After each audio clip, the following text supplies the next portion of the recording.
थोड़ी देर में हमने। अच्छा, अब ये क्या होता है कि ईपीआई शेड्यूल जो पाकिस्तान में चल रहा है, एट बर्थ हम लोगों ने बीसीजी की और ओपीवी की वैक्सीनेशन देनी होती है। जो हमारे पास बीसीजी है उसका इंजेक्शन लगाया जाता है इंट्राडर्मल, और जो हमारे पास ओपीवी जीरो है, ओरल पोलियो वैक्सीन, उसको ओरली दिया जाता है। 2 ड्रॉप्स दिए जाते हैं पोलियो के, और 0.05 ml जो हमारे पास बीसीजी है उसका इंजेक्शन लगाया जाता है राइट अपर आर्म पे। ठीक है, अब ये तकरीबन 1 साल तक की उम्र में दिया जा सकता है। इसके अलावा जो हमारे पास ओपीवी जीरो है वो 42 डेज तक आप बच्चे को दे सकते हो। इसके अलावा 6 वीक पे क्या होता है, ओपीवी वन, पेंटा की पहली डोज, पीसीवी की पहली डोज, और रोटा जो हमारे पास है जो कि डायरिया वगैरह कोस कर रहा होता है उसकी पहली डोज देते हैं हम लोग। ये हमारे पास क्या होते हैं कि ये 0.5 और जो हमारे पास रोटा है वो 1.5 ml ये देते हैं, और वो हम लोग क्या करते हैं कि ओरली दे रहे होते हैं। ठीक है, और बाकी हम लोग इंट्रामस्कुलर क्या कर रहे होते हैं, इंजेक्शन लगा रहे होते हैं। एक जो इंजेक्शन है वो राइट बाजू पे लगा दिया, दूसरे वाला इन्फेक्शन आपने लेफ्ट बाजू पे लगा दिया, और ये हम लोग 23 मंथ तक लगा सकते हैं अगर आपके पास डोज मिस हो भी गई है तो। इसके अलावा 10 वीक पे आ गया। 10 वीक पे ओपीवी टू, पेंटा की दूसरी, पीसीवी की दूसरी, और रोटा जो है उसकी दूसरी डोज आपने देनी है। अब इसमें हमारे पास ओपीवी ये ओरल है, और जो रोटा है उस वो हमारे पास ओरल है। ठीक है, ये कितनी कितनी देनी है ये आपने देख लेनी है। अब ओरल माउथ के जरिए से, बाकी क्या करेंगे आप इंजेक्शन लगाएंगे, यानी कि एक एक बाजू पे इंजेक्शन, या फिर थाई पे। सॉरी, बच्चों के बाजू पे कम ही लगाते हैं, ज्यादातर थाई पे लगाते हैं। ठीक है, थाई पे लगाएंगे, एक एक थाई पे और दूसरा दूसरी थाई पे। अप टू 23 मंथ तक आप ये लगा सकती हैं अगर आपकी कोई डोज स्किप हो गई है तो। देन 14 वीक पे ओपीवी की थर्ड डोज, आईपीवी की एक डोज, पीसीवी की थर्ड डोज, और पेंटा की तीसरी डोज। अब कितनी कितनी डोजेज हैं ये आपने देख लेनी है। और ओपीवी हमारे पास हो रहा है, बाकी सारे इंट्रामस्कुलर है। एक हमारे पास राइट थाई की एक साइड पे एक लग गया, लेफ्ट थाई पे दूसरा लग गया, और आईपीवी जो है वो लेफ्ट थाई के, एक तो हम लोग एंटीरियर लेटरल साइड पे है ना, तो ये हम लोग थोड़ी सी साइड चेंज करके देन हम लोग ये लगाएंगे। और ये भी हमारे पास तकरीबन 23 मंथ तक हम लोग ये दे सकते हैं, यानी कि तकरीबन सारी की सारी जो है हम लोग 6 टू लेके 14 वीक्स तक की जितनी भी वैक्सीनेशन हम लोग क्या है 23 वीक्स तक, सॉरी मंथ तक करवा सकते हैं। 9 मंथ में आपने मीजल्स की पहली डोज देनी है। ठीक है, 0.5 में 0.5 होती है, और स्किन में लगा रहे होते हैं, सबक्यूटेनियस होती है, एक आंख पे लगती है ये। तकरीबन 15 साल तक की उम्र तक ये हम लोग लगा सकते हैं। और 15 मंथ वाली जो वैक्सीन है, ठीक है, उसमें हम लोग 0.5 ml सबक्यूटेनियस मीजल्स टू दे रहे होते हैं। ठीक है, अपर आर्म पे लगा रहे होते हैं। और अगर आपकी डोज मिस हो गई है तो 15 साल तक की उम्र के बच्चे को ये डोज लग सकती है वैक्सीन की। Is that clear? कौन कौन सी वैक्सीन देनी है, कौन कौन सी बीमारियों के खिलाफ देनी है, और किस किस टाइम पे देनी है, और अगर वो टाइम मिस हो गया तो उसको हम लोग कब तक दे सकते हैं। मैम जी मेरा बेटा। मैम ये जो स्पेसिफिक ड्यूरेशन सेट है कि इस टाइम से इस टाइम दे सकते हैं, इसकी स्पेसिफिक रीजन होती है? जी बच्चे, बहुत अच्छा सवाल पूछा, मैं चाह रही थी कोई मुझसे ये सवाल पूछे। अब इसकी रीजन ये होती है कि बच्चों हमारा इम्यून सिस्टम जो है वो एक खास एज तक ग्रो कर रहा होता है, उसके बाद वो उतना ज्यादा इफेक्टिव नहीं रह जाता। जैसे जैसे एक बच्चा बड़ा हो रहा होता है ना, उसके साथ साथ उसका इम्यून सिस्टम भी वैसे ही ग्रो कर रहा होता है जैसे जैसे बच्चा ग्रो कर रहा है।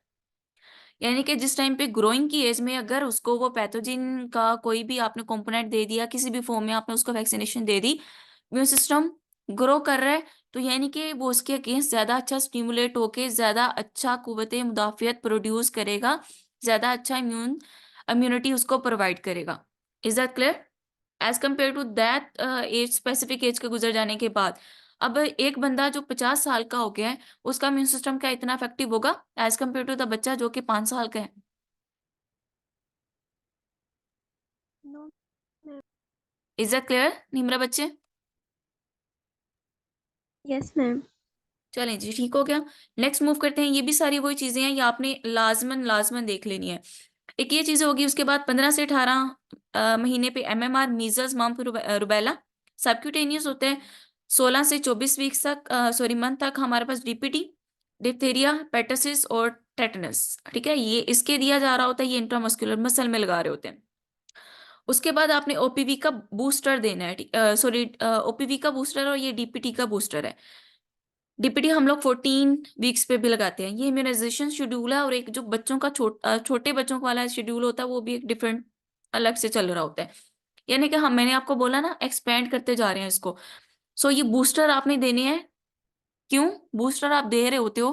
फर्स्ट टाइम पे आपने उसको दिया, दूसरा आप बूस्टर दे रहे हो। बूस्टर देने का मतलब होता है कि इम्यून सिस्टम उसको ज्यादा अच्छे से देख ले और उसके अगेंस्ट ज्यादा अच्छे तरीके से इम्यूनिटी जनरेट कर दे। एट द 5 ईयर पे डीटी, डिप्थेरिया, पेटासिस, टेटनस होना चाहिए। टीटी, टेटनस, ये टेटनस का टॉक्सॉइड होता है। ठीक है, ये टेटनस का टॉक्सॉइड होता है, टीटी। तो ये इंट्रामस्कुलर है और ये तकरीबन 16 साल तक दिया जाता है। Is that clear?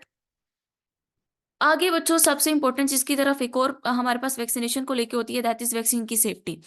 वैक्सीन को आपने प्रॉपर अप्रूवल करवाना होता है, उसकी अच्छे तरीके से टेस्टिंग करनी होती है, सो दैट उसकी वजह से पेशेंट को इन्फेक्शन होने के चांसेस ना हो। अगर आपकी वैक्सीन में किसी किस्म का कोई मसला आ गया, वैक्सीन एक्टिवेट रह गई, तो उस पर्सन के इन्फेक्शन हो जाएगा। सो आपने उसकी सेफ्टी का, आपने उसको मॉनिटरिंग का, हर चीज का अच्छे तरीके से ध्यान रखना है। और दूसरा ये कि जो हमारी सोसाइटी में उसको लेके मिथ्स चल रही होती हैं, आपने उनको भी अच्छे तरीके से देखना होता है, सो दैट वो अफेक्ट ना करें वैक्सीनेशन के प्रोसीजर पे।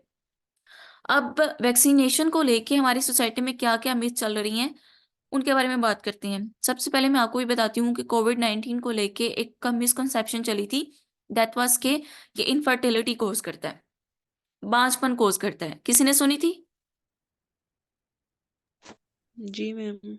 दूसरा ये था कि कोविड-19 की वैक्सीनेशन में माइक्रोचिप्स लगाई गई हैं और लोगों को मॉनिटर किया जाएगा, कहाँ जा रहे हैं, क्या कर रही हैं, क्या किस सूरत हाल में है। ये भी आपने मिथ सुनी थी। कोर्स। ठीक है, ऑफ कोर्स सब नहीं सुनी थी। अब ये दोनों मिथ्स प्रैक्टिकली प्रूफ नहीं हो पाई, वो सिर्फ अफवाहें थी। ठीक है, इसके बारे में अभी तक ऐसा कोई भी नहीं देखा गया कि जिन लोगों ने वैक्सीनेशन करवाई उसके बाद उनमें यानी कि इनफर्टिलिटी हुई या फिर उनके यहाँ औलाद नहीं हो पाई, ऐसा कुछ भी नहीं हुआ, ये चीज निकल गई। दूसरा, माइक्रोचिप्स वगैरह तो इतना ज्यादा तो वैक्सीन में है नहीं कि आपको माइक्रोचिप लगा के वो एक एक बंदे को देखना शुरू हो जाएंगे कहाँ जा रहा है, क्या कर रहा है। इतनी इंपॉर्टेंट नहीं है हम लोग किसी के लिए। ठीक हो गया? उसके बाद ये था कि कोविड-19 की अगर आपने वैक्सीनेशन करवाई है तो वैक्सीन की वजह से आपको कोविड-19 हो जाएगा। तो ऐसा नहीं था, हम लोगों में से बहुत सारों ने, तकरीबन हर बंदे ने वैक्सीनेशन करवाई, हम लोगों को कोविड-19 नहीं हुआ। इसके अलावा ये कहा गया कि कोविड-19 की वैक्सीनेशन जो थी वो अप्रूव ही नहीं थी, तो उसको बगैर अप्रूव किए कोविड-19 की वैक्सीनेशन की जा रही थी। तो ये चीज़ ह्यूमन राइट्स में इन्वॉल्व इन्वॉल्व नहीं है। कोई भी जब भी वैक्सीनेशन आती है, चाहे वो जिस तरह का मर्ज़ी ऑर्गेनिज़्म हो, पहले उसको प्रॉपर्ली क्या किया जाता है, टेस्ट किया जाता है, वेरीफ़ाई किया जाता है। यानी कि फिर नंबर 1 पे हमारे पास सिंपल लेबोरेटरी में उसको टेस्टिंग किया जा रहा होता है। करते-कराते ट्रायल 2 की तरफ मूव करते हैं, जिसमें हम लोग लेबोरेटरी टेस्ट जो एनिमल्स होते हैं, उनको उनके ऊपर उसको देख रहे होते हैं। नंबर 3 पे जो ट्रायल्स, अगर वहाँ पे भी वो सेफ प्रूव होता है, देन वो ह्यूमन्स के ऊपर ट्रायल्स चलते हैं। आपको याद होगा कि जिस टाइम पे कोविड-19 की वैक्सीनेशन आई थी, तो ह्यूमन्स के ऊपर भी ट्रायल्स हुए थे और लोगों ने वॉलंटरली उसमें पार्टिसिपेट किया था। Do you remember?